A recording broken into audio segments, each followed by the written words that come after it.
हम लोग काफी बार वीडियोस में डिस्कस कर चुके हैं कि भारत 6 जनरेशन फाइटर जेट आखिर कैसे बनाएगा। यूएस चाइना इतना आगे निकल गए, भारत क्या करेगा यहाँ पे?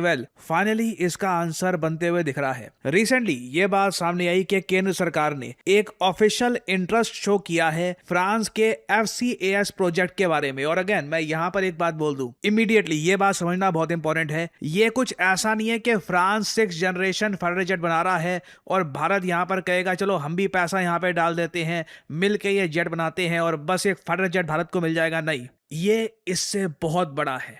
FCAS ये फ्रांस की एक ऐसी विजन है जो परहैप्स आज के समय कोई भी कंट्री बनाकर नहीं चल रहा। फ्रांस सिर्फ एक फाइटर जेट नहीं बनाना चाहता, फ्रांस बनाना चाहता है एक अटैक सिस्टम। ये मैं आपको वेबसाइट दिखा रहा हूं फ्रांस के डिफेंस मिनिस्ट्री की। यहां पर लिखा है कि FCAS ये सिर्फ एक फाइटर जेट नहीं है, सिर्फ एक एयरक्राफ्ट नहीं है। ये मत समझ लीजिएगा कि एक 6 जनरेशन फाइटर जेट यहां पे हम बना रहे हैं, नहीं, ये एक ऑल टुगेदर फाइटिंग सिस्टम है। FCAS की फुल फॉर्म है future combat air system.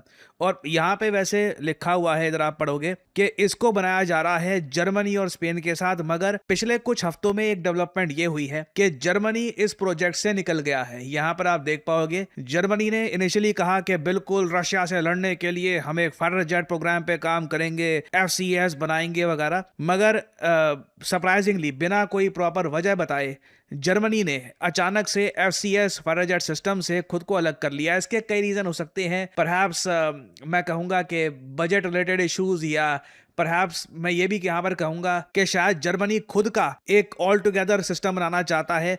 There are many reasons. काफी बार इसमें डीपर लेवल की जियोपॉलिटिक्स भी होती है। जैसे फॉर एग्जांपल USA कभी नहीं चाहेगा कि FCAS बन के तैयार हो जाए, क्योंकि सीधा सीधा टक्कर देगा USA की डिफेंस इंडस्ट्री को। काफी बार अमेरिका जैसे देश ये चुपचाप प्रेशर भी डाल देते हैं जर्मनी जैसे कंट्रीज पर कि इस प्रोजेक्ट से बाहर निकल जाओ। बट इधर वे हमें पता नहीं है कि जर्मनी ने क्यों खुद को निकाला यहां से। बट अभी इस वक्त FCAS प्रोजेक्ट में 2 देश बचे हैं, फ्रांस और स्पेन।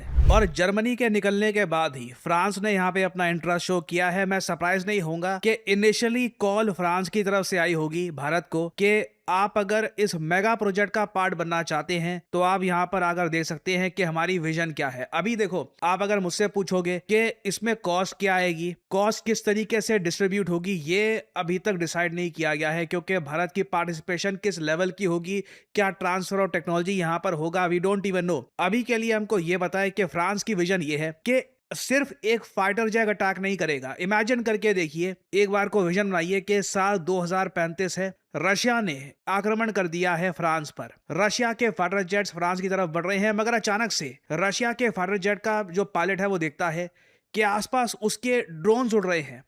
ऐसे ड्रोन्स जो बहुत ज्यादा तेज स्पीड से, ऑलमोस्ट आप कह लीजिए जो फाइटर जेट है उसी की स्पीड के आसपास है। और तभी अचानक से फ्रांस का एक 6 जनरेशन फाइटर जेट अपीयर हो जाता है। वो अटैक करता है रशिया के फाइटर जेट को और सडनली रशियन फाइटर जेट के पायलट को समझ में आ जाता है कि इस वक्त वो सिर्फ एक प्लेन से नहीं लड़ रहा, वो लड़ रहा है FCAS से, एक कॉम्बैट सिस्टम से, जहां पर सैटेलाइट्स इन्वॉल्व होंगी, जहां पर AWAS सिस्टम्स इन्वॉल्व होंगे, जहां पर वेरियस और फाइटर जेट्स मिलकर कोऑर्डिनेट कर रहे होंगे, एक सिस्टम के अंडर काम कर रहे होंगे विद आर्टिफिशियल इंटेलिजेंस। सब कुछ इतना ज्यादा तेजी से हो रहा होगा कि उसको लिटरली फीलिंग आएगी कि वो किसी कंप्लीट सिस्टम जो आर्टिफिशियल इंटेलिजेंस काफी हद तक कंट्रोल कर रहा है उसके अगेंस्ट खड़ा है। नाउ अगेन इस सब में ह्यूमन इन्वॉल्वमेंट बिल्कुल होगी। जो 6 जनरेशन फाइटर जेट बनाया जाएगा यहां पर, इसमें तो बिल्कुल ह्यूमन बींग्स होंगे। मगर फ्रांस का यह कहना है कि यह सिर्फ एक एयरक्राफ्ट नहीं है। FCAS को ये लोग कहते हैं सिस्टम का सिस्टम, जहां पे एक कॉम्बैट एयरक्राफ्ट के साथ एक फ्लीट होगी ड्रोन्स की। एक दो ड्रोन्स नहीं, पूरा एक जमावड़ा जाएगा ड्रोन्स का। छोटे से छोटा ड्रोन भी जो होगा ना यहाँ पर, इसका वेट 100 से लेकर 200 kg के आसपास होने वाला है। और ये मिलकर एक स्वॉर्म में अटैक करेंगे। और इसको बनाया इस तरीके से जाएगा इस सिस्टम को कि साल 2040 तक भी इस सिस्टम के बलबूते आप एक वॉर में किसी भी दुश्मन को हरा सकते हैं। यहां पर आप देख पाओगे the goal is to integrate a virtual assistant into the aircraft cockpit. It will act as an advisor to pilot who will be able to delegate certain task to it. Pilot काफी हद तक ना एक strategist बन जाएगा। Pilot का काम ये नहीं होगा कि जल्दी से कहां पे वो अटैक कहां पे करना है, वो सब जो वर्चुअल असिस्टेंट है वो अपने आप कर रहा होगा। होगा, पायलट को बस ये डिसाइड करना है कि आक्रमण अभी किया जाए या फिर वेट करो, दुश्मन को एक ऐसी पोजीशन में आने दो जहां पर वो बच नहीं पाएगा। सो फ्रांस एक बहुत बड़ी विजन के साथ काम कर रहा है। आई बिलीव फ्रांस FCAS बनाएगा, या अगर भारत पार्टिसिपेट करता है तब आई थिंक ये बनेगा। ये अगर भारत पार्टिसिपेट नहीं करता तब भी फ्रांस FCAS बनाएगा। और भारत के लिए एडवांटेज ये है कि अभी तक हमने कुछ ऐसा दृश्य नहीं देखा कि वॉर के समय या फिर वॉर से पहले फ्रांस अचानक से इंडिया पे कुछ सैंक्शन लगा दे या फिर अचानक से टैरिफ की बात करनी शुरू कर दे। फ्रांस के प्रेसिडेंट्स काफी हद तक प्रो इंडिया रहे हैं पिछले 20-25 सालों में। और मुझे सबसे ज्यादा इंटरेस्टिंग बात यह लगी कि फ्रांस जब इस प्रोजेक्ट के बारे में लिख रहा था तब इन्होंने एक सेक्शन ये भी डाला कि what about our competitors in this area. इस एरिया में फ्रांस के अगेंस्ट कौन खड़े हैं, ऐसे प्रोजेक्ट बनाने वाले और कौन से देश हैं। वह यहाँ पे आप देख पाओगे we have little information on our competitors project, however regarding our allies, the British are working in partnership with Italians and the Japanese on the global combat air program। ये बात सही है कि यूके, जापान, इटली ये लोग खुद का एक प्रोग्राम बना रहे हैं। ये काफी हद तक सिमिलर टाइप का प्रोजेक्ट है। इसमें भी एयरक्राफ्ट होंगे, ड्रोन्स होंगे और कॉम्बैट क्लाउड का इस्तेमाल किया जाएगा। यूएसए ने recently next generation air dominance project launch किया है। ये भी काफी हद तक ऐसा ही है। यूएसए और चाइना मेरे हिसाब से बिल्कुल अकेले काम करेंगे इस प्रोजेक्ट में। बाकी जो देश है Japan, Italy, UK, France, perhaps even India, ये देश ग्रुप्स में काम करेंगे ताकि एक 6th जनरेशन फाइटर जेट और साथ ही साथ एक ओवरऑल अटैक सिस्टम बिल्ड किया जा सके। यहां पर मैं आप लोगों से पूछना चाहूंगा कि अभी के लिए तो खैर भारत ने बस इंटरेस्ट दिखाया है कि हमें और डिटेल्स चाहिए इस प्रोजेक्ट के बारे में। हम जानना चाहते हैं इस प्रोजेक्ट के बारे में कि FCAS में भागीदारी आप किस लेवल की एक्सपेक्ट करते हैं, भारत को क्या मिलेगा। बट ओवरऑल मैं यहाँ पे आपसे पूछना चाहूंगा कि आपके हिसाब से भारत की विजन क्या होनी चाहिए कि फ्रांस को भी छोड़ो, सब कुछ खुद ही बनाओ, देखा जाएगा जितना भी टाइम लगे, चाहे 2050 का भी टाइम लग जाए, खुद बनाओ। या फिर आप यहाँ पर ये भी कह सकते हैं कि फ्रांस के प्रोजेक्ट से अच्छा है कि जो ये जापान, इटली, यूके वाला प्रोजेक्ट है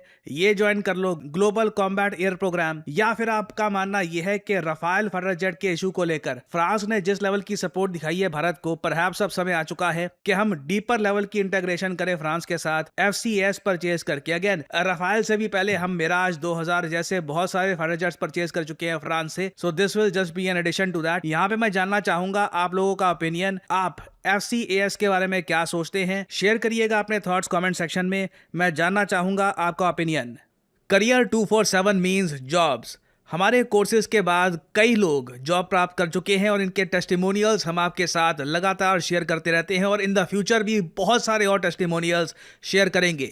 नाउ कई लोग मुझसे ये पूछते हैं कि हमारा जो डेटा एनालिटिक्स कोर्स है ये किसके लिए है, क्या ये आपको सूट करता है या नहीं करता। Well allow me to explain. अगर आपने रिसेंटली अपनी ग्रेजुएशन कंप्लीट करी है, आपको अब ये समझ नहीं आ रहा कि करियर में अब आगे क्या करूं, कैसे अपनी फर्स्ट जॉब करूं, क्या मुझे स्किल्स एक्वायर करनी चाहिए, तो बिल्कुल डेटा एनालिटिक्स एक ऐसी स्किल है जो आपको एक अच्छी जॉब लैंड करवा सकती है। क्योंकि याद रखिएगा करियर 247 में हम सिर्फ डेटा एनालिटिक्स आपको नहीं सिखा रहे, this is data analytics with generative AI। याद रखिएगा जो सर्टिफिकेट आपको मिलता है करियर 247 की तरफ से, this is in collaboration with IBM। जी हाँ, the international giant IBM and NASSCOM।